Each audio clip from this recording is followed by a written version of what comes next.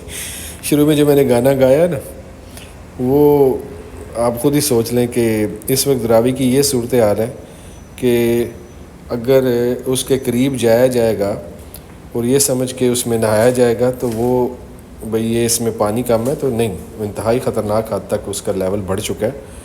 تو برائے مہربانی اس کے قریب بھی نہ جائیے گا۔ بہرحال میڈیا میں بڑے بڑے سوال اٹھ رہے ہیں کہ ڈیولپرز جو ہیں وہ کیسے کیسے کام کر جاتے ہیں، کیسے انہوں نے اپروول لے لی، کیسے اس کو بسا دیا،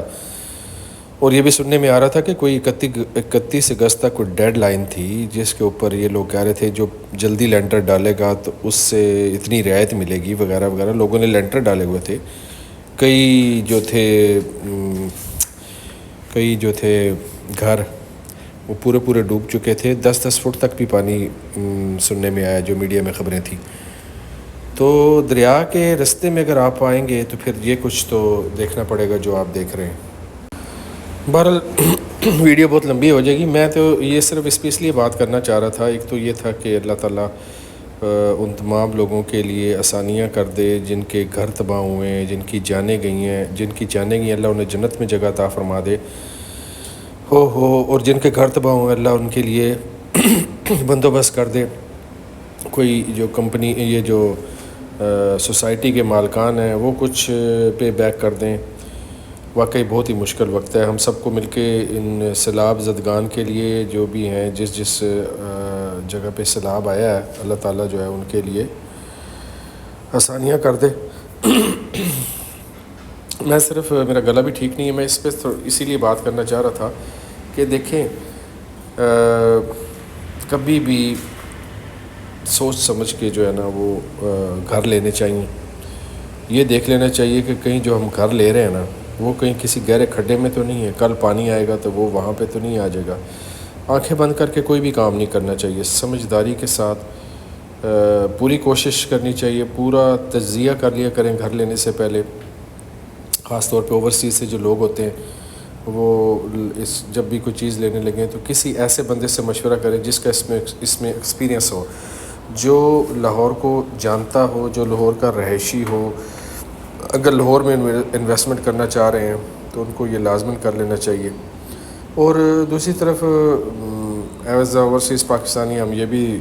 گورنمنٹ سے ریکویسٹ کریں گے کہ برائے مہربانی لوگوں کی زندگیوں سے نہ کھیلیں۔ لوگ اس ٹرسٹ کے اوپر گھر خرید لیتے ہیں کہ یار یہ پراپرٹی، یہ جو گھر ہم لے رہے ہیں، یہ جب گورنمنٹ سے اپروو ہے تو یہ 100% جو ہے لیجٹ ہوگا۔ اور اگر بعد میں لینے کے بعد یہ حادثات رونما ہوں تو پھر بندے کا کیسے گورنمنٹ پہ ٹرسٹ بنے گا؟ کیسے لوگ اپنی گورنمنٹ پہ اعتبار کریں گے؟ ہمارا ملک پاکستان آگے ہی بہت سفر کر رہا ہے، اور اس واقعے کے بعد تو میرے خیال میں اور بھی جو انویسٹر ہیں وہ پیچھے ہٹ جائیں گے۔ تو بہرحال ہمیں اپنے ملک کے لیے ہر وقت دعا گو رہنا چاہیے۔ تو کسی اور ویڈیو میں آپ سے دوبارہ بات ہوگی، مجھے اپنی دعاؤں میں یاد رکھیں۔ اللہ حافظ۔